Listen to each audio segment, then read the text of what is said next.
আজকে right form ভার্বসের আমরা 3 নম্বর class করতে যাচ্ছি। সবাই অবশ্যই মনোযোগ দিয়ে দেখবে এবং বারবার প্র্যাকটিস করবে বাক্যগুলো। তো স্টুডেন্টস, এখানে প্রথম বাক্যটা তোমরা দেখতে পাচ্ছ যে you have do the task finally. You have. দ্বিতীয় বাক্যে দেখতে পাচ্ছ he has reach from just now. He has. তৃতীয় বাক্যে দেখতে পাচ্ছ যে এখানে Rakib had finish his homework before the teacher came.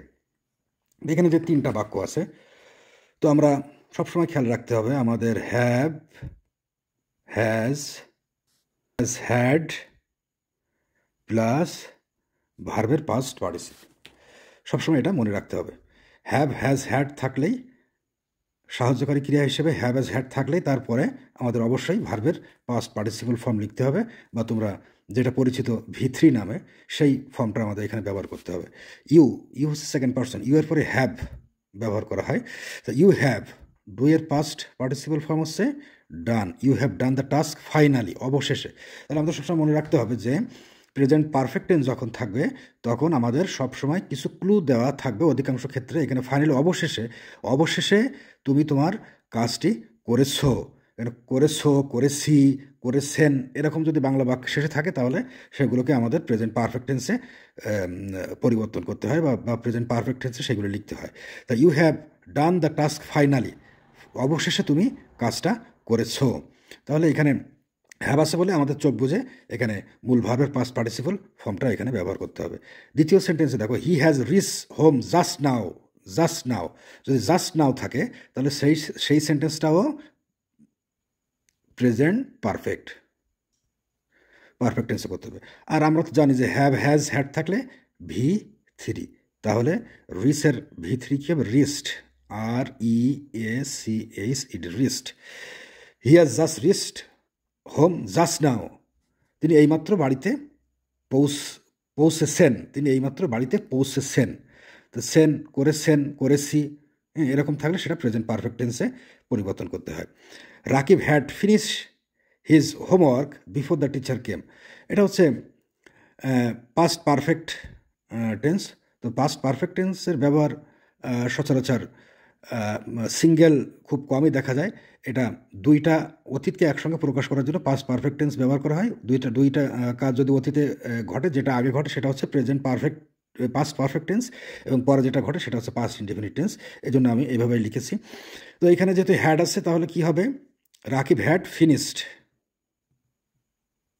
His homework before the teacher কেম। এটা মনে রাখতে হবে যে এই বিফোর মানে পূর্বে, তাহলে তোমার হচ্ছে তার টিচার আসার পূর্বে সে বাড়ির কাজটা শেষ করেছিল।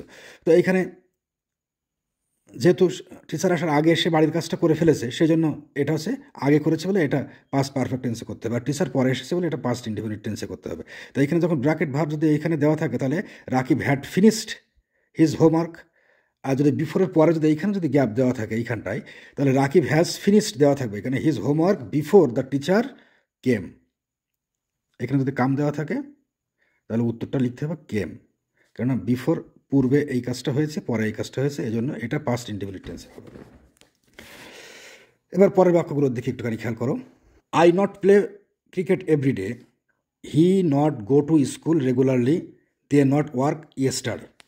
তাহলে সবসময় আমাদেরকে খেয়াল রাখতে হবে যদি ব্র্যাকেট ভার্বটার আগে যদি নট থাকে তাহলে আমাদের ডু, ডাজ অথবা ডিড প্লাস নট প্লাস মূল ভার্ব।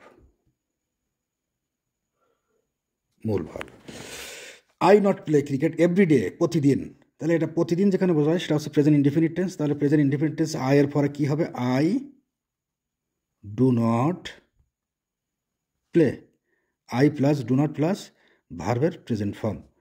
দ্বিতীয় সেন্টেন্সে হি, তাহলে আই এর পরে ফার্স্ট পার্সনের পরে বসবে হচ্ছে ডু। থার্ড পার্সনের পরে ডাজ। থার্ড পার্সন প্লুরাল, শুধুমাত্র থার্ড পার্সন সিঙ্গুলার নাম্বারের পরে আমাদেরকে ডাজ ব্যবহার করতে হবে, আর বাদ বাকি ক্ষেত্রে আমাদেরকে ডু ব্যবহার করতে হবে প্রেজেন্ট ইনডেফিনিট টেন্সের ক্ষেত্রে। তো হি not go to school regularly, প্রতিদিন,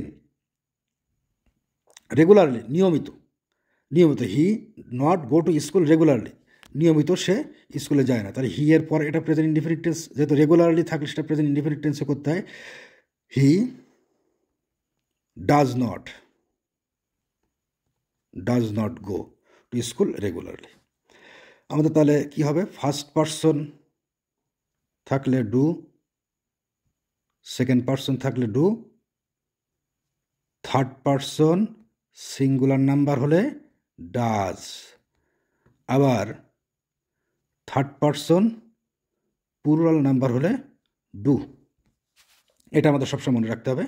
ফার্স্ট পারসন থাকলে ডু, সেকেন্ড পারসন থাকলে do, third person singular number হলে does, R third person plural number হলে আবার ডু। এটা প্রেজেন্ট ইনডিফিনিট টেন্সের ক্ষেত্রে বা প্রেজেন্ট সিম্পল টেন্সের ক্ষেত্রে।